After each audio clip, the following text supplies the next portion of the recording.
Salut! OK, alors je vais regarder avec toi les questions que tu devrais te poser afin de déterminer le type de situation dont il est question.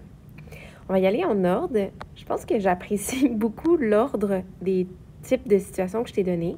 Fait que premièrement, je regarde toujours, moi, est-ce que c'est une nulle? Si c'est pas une nulle, je regarde est-ce que c'est une inverse? Si c'est pas une inverse, je regarderai alors est-ce que c'est une directe?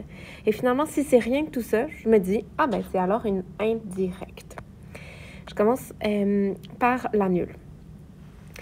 Regarde, premièrement, dans ta table de valeurs, est-ce que tes valeurs d'Y sont constamment les mêmes? Si c'est le cas, mais c'est évidemment une variation nulle. C'est constamment moins 4, mais ton Y vaut toujours moins 4 et c'est tout comme ça. Graphiquement, une droite parallèle à l'axe des X, tout simplement. J'ai pas besoin de démarche pour avoir ton équation, tu me la donnes directement, puis il n'y a pas de souci avec ça. Deuxième des choses. OK, si je suis placée devant une table de valeurs dans laquelle mes Y changent, je peux avoir comme premier indice, pour l'inverse, que mes Y deviennent de plus en plus petits. Mais ça, c'est pas nécessairement une inverse, ça peut être une directe ou une indirecte. Fait que prends pas ça trop rapidement, là. Dis-toi pas tout de suite, c'est sûr que c'est une inverse. Ça peut juste être un indice. Pour que ce soit une inverse, oups, j'essaie d'effacer. Pour que ce soit une inverse, ce qu'il faut, c'est avoir des couples XY qui sont constamment, qui donnent constamment le même produit. Fait que mettons 1 fois 60, 2 fois 30, 3 fois 20, 4 fois 15, 20 fois 3, ça donne constamment un produit de 60. Mais ça se passe juste dans ma inverse. Et donc, si on revient, parce que hier, vous me les aviez tous trouvés par vous-même, ces nombres-là. OK? Mais si on revient un peu comme dans une situation, il y a quelque chose qui coûte 60 je ne sais pas, peut-être le prix d'un repas que j'ai fait commander à la maison. Si je suis seule à manger ce repas, je vais devoir payer le 60 à moi seule, fait que ça va me coûter 60 Mais si on est deux à se partager ce repas copieux, ça va nous coûter 30 chacun, mais pour que le produit 2 fois 30, on retrouve notre 60 du prix total du repas.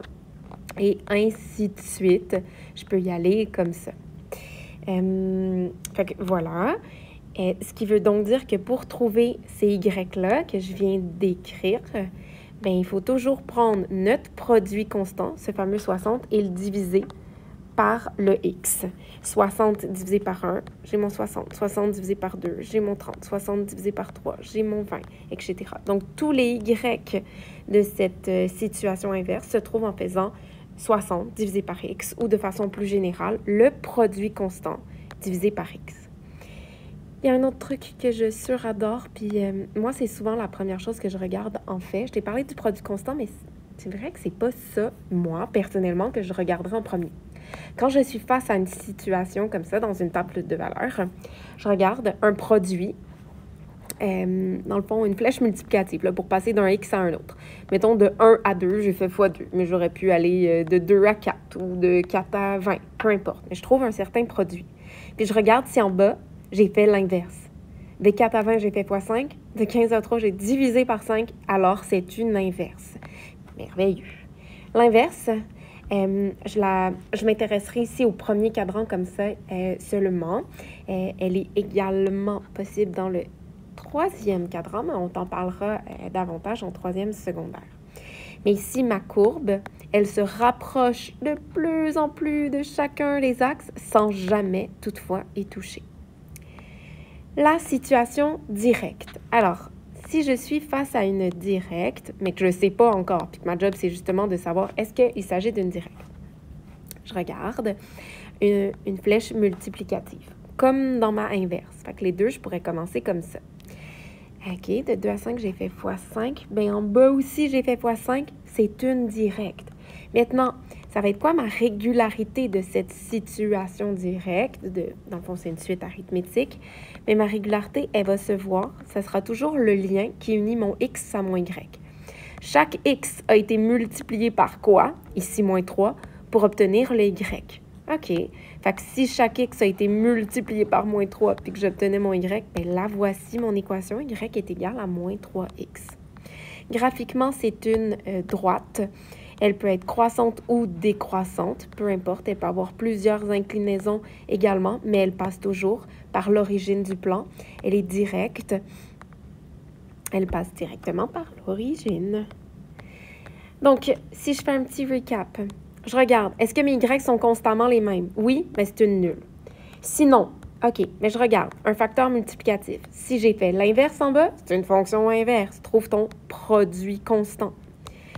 Si je trouve un facteur multiplicatif, mais que j'ai fait exactement la même chose et que j'ai fait exactement la même chose, x5 et x5, disons en bas, bien, ça doit être une directe. Regarde s'il y a un facteur multiplicatif et qui est constamment le même, qui lie ton X à ton Y. Si tu en as un facteur multiplicatif, ici, ben, c'est ta régularité. Donc, en l'occurrence, ici, Y est égal à moins 3X. Finalement, si c'est rien que tout ça, tu regardes ta suite. Puis là, regarde, je le fais. Genre, c'est pas nul parce que ça change. J'ai fait x5 en haut, mais j'ai pas divisé par 5. C'est pas une inverse. J'ai fait x5 en haut, mais j'ai pas fait x5. C'est pas une directe. C'est rien de tout ça, c'est une indirecte. Et l'indirecte, tu sais ce que c'est. C'est une droite oblique qui ne passe pas par l'origine. Elle peut être croissante ou décroissante. Il n'y a pas de souci à ce niveau-là. Et on avait beaucoup travaillé ça dans nos suites arithmétiques. Je te rappelle ce que ça veut dire. Bon, j'ai doublé mon équation ici, mais bref, ça veut dire, c'est une suite arithmétique qui commencerait à 2 dans mon esprit, mais dans laquelle je ferais constamment des bonds de moins 3. Fait que mon 0e terme, c'est 2. Mais mon premier, je fais un bond de moins 3. Mon premier, ce serait moins 1. Mon deuxième, un autre bond de moins 3, ce serait moins 4, etc. Fait que c'est la suite arithmétique, moins 1, moins 4, moins 7, moins 10, et ainsi de suite. Fait que voilà, j'espère que je t'ai aidé à pouvoir un peu mieux déterminer de quel type de situation il s'agit.